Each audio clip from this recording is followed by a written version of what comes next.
स्वागत है आप सभी का फिर से एक नई वीडियो में दोस्तों। और आज हम जो मेवाड़ राज्यों से उससे संबंधित 25 क्वेश्चनों पर नज़र डालेंगे जो कि एग्ज़ाम की दृष्टि से आईएमपी रहने वाले हैं, यानी कि अति महत्वपूर्ण रहने वाले हैं। तो पहले क्वेश्चन की ओर बढ़ते हैं। मोहनोत नैन्सी ने गुहिलों की कितनी शाखाएँ बताई हैं? तो मोहनोत नैन्सी ने गुहिलों की जो है टोटल 24 शाखाएँ बताई हैं। इसके बाद में क्वेश्चन है कि गुहिलों का आदि पुरुष किसे माना जाता है? गुहिलों का आदि पुरुष जो है वो गुहिलादित्य को माना जाता है। इसने 566 ईस्वी या 565 ईस्वी में माना जाता है कि इसने गुहिल राजवंश की जो नींव है वो रखी थी। इसके बाद में अगला क्वेश्चन है कि काल भोज के नाम से किसे जाना जाता है? काल भोज के नाम से बप्पा रावल को जाना जाता है। ये आप लोगों को ध्यान में रखना है। इसके बाद में अगला क्वेश्चन देखिए कि बप्पा रावल के गुरु का नाम क्या था?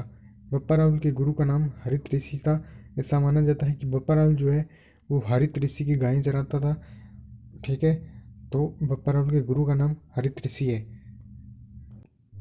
इसके बाद में नेक्स्ट क्वेश्चन है, सिसोदिया राजवंश की कुल देवी किसे कहा जाता है? सिसोदिया राजवंश की जो कुल देवी है वो बाण माता है दोस्तों, यानी कि ए ऑप्शन सही हो जाएगा। जो चार भुजा माता है वो सिसोदिया राजवंश की क्या है? वह आराध्य देवी। आराध्य देवी और कुल देवी दोनों अलग अलग होती है। नागणेची माता जो है वो है राठौड़ों की कुल देवी। नागणेची माता जो है वो क्या है? राठौड़ों की कुल देवी है। अगले क्वेश्चन की ओर बढ़ते हैं। अगला क्वेश्चन है कि भूताला का युद्ध किस किस के मध्य हुआ था? भूताला का युद्ध जो है वो जैत्र सिंह और इल्तुतमिश के मध्य हुआ था। बी ऑप्शन सही उत्तर है।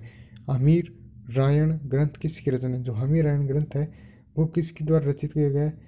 तो नयनचंद्र सूरी के द्वारा नहीं लिखा गया, राजरूप के द्वारा भी नहीं लिखा गया, अमृत कैलाश के द्वारा भी नहीं लिखा गया है।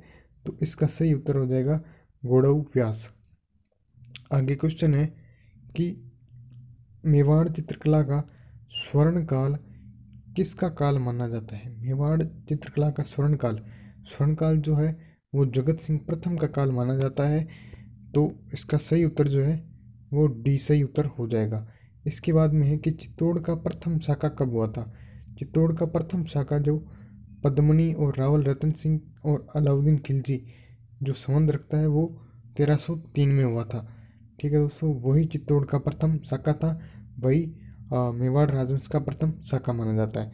इसके बाद में है कि मेवाड़ का उद्धारक किसे कहा जाता है? मेवाड़ का उद्धारक तो राणा हमीर को कहा जाता है। महाराणा प्रताप का उद्धारक कहा जाता है तो भामाशाह को कहा जाता है। महाराणा प्रताप को मेवाड़ केसरी के नाम से भी जाना जाता है। ये 3 प्रश्न यहाँ से आप लोगों को क्लियर हो गए होंगे। नेक्स्ट क्वेश्चन की ओर बढ़ते हैं।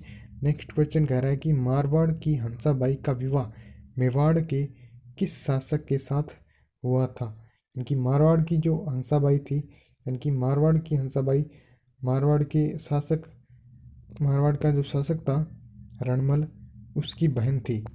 रणमल की बहन थी, तो उसका विवाह जो है वो रणमल राणा लखा के साथ करता है। इनकी बी ऑप्शन सही हो जाएगा। इसके बाद में वागेश्वरी की उपाधि किसे प्राप्त थी? वागेश्वरी की उपाधि जो है वो महाराणा कुंभा की बेटी रमाबाई को प्राप्त थी, जो कि संगीत में बहुत ही अच्छी थी। ठीक है, कुंभा के संगीत गुरु कौन थे? कुंभा के संगीत गुरु जो थे वो थे सारंगधर व्यास, यानी सी ऑप्शन इसका सही उत्तर हो जाएगा। इसके बाद में है एकलिंग महात्म्य ग्रंथ की रचना किसने की थी? एकलिंग महात्म्य ग्रंथ की रचना कान्ह व्यास ने की थी। डी इसका सही उत्तर आ जाएगा। विजय स्तंभ पर डाक टिकट कब जारी हुआ था? जो विजय स्तंभ पर डाक टिकट है वो 15 अगस्त 1947 को हुआ था और 1 रुपये का डाक टिकट इस पर जारी हुआ था। विजय स्तंभ किसने बनवाया था? तो महाराणा कुंभा ने बनवाया था। किसने बनवाया था? महाराणा कुंभा ने बनवाया था। और इसका वास्तुकार पूछे तो वास्तुकार इसका था मंडन। ठीक है दोस्तों, वास्तुकार था मंडन। अगले क्वेश्चन की ओर बढ़ते हैं। अगला क्वेश्चन है कि महाराणा प्रताप की माता का नाम क्या था? महाराणा प्रताप की माता का नाम जयवंता बाई था। हीराबाई और अजब दे पवार ये दोनों को दोनों महाराणा प्रताप की पत्नियां थी। ठीक है दोस्तों, नेक्स्ट क्वेश्चन देखते हैं। नेक्स्ट क्वेश्चन है कि मेवाड़ केसरी किसे कहा जाता है? मैंने अभी आप लोगों को बताया था कि मेवाड़ केसरी महाराणा प्रताप को कहा जाता है, मेवाड़ का उद्धारक राणा हमीर को कहा जाता है, और महाराणा प्रताप का उद्धारक जो है वो भामाशाह को कहा जाता है। किसको कहा जाता है? भामाशाह को कहा जाता है।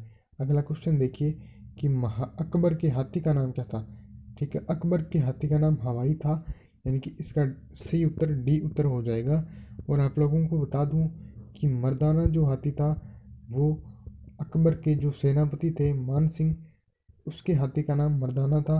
और राम प्रसाद महाराणा प्रताप के हाथी का नाम था, जिसको बाद में अकबर ने पकड़ के पीर प्रसाद उसका नाम कर दिया था। अगले क्वेश्चन की ओर बढ़ते हैं। अगला क्वेश्चन है कि दिवेर का युद्ध कब हुआ था? दिवेर का युद्ध जो है वो अपने हल्दी घाटी युद्ध के बाद में होता है, और 15 अक्टूबर 1582 को दिवेर का युद्ध होता है।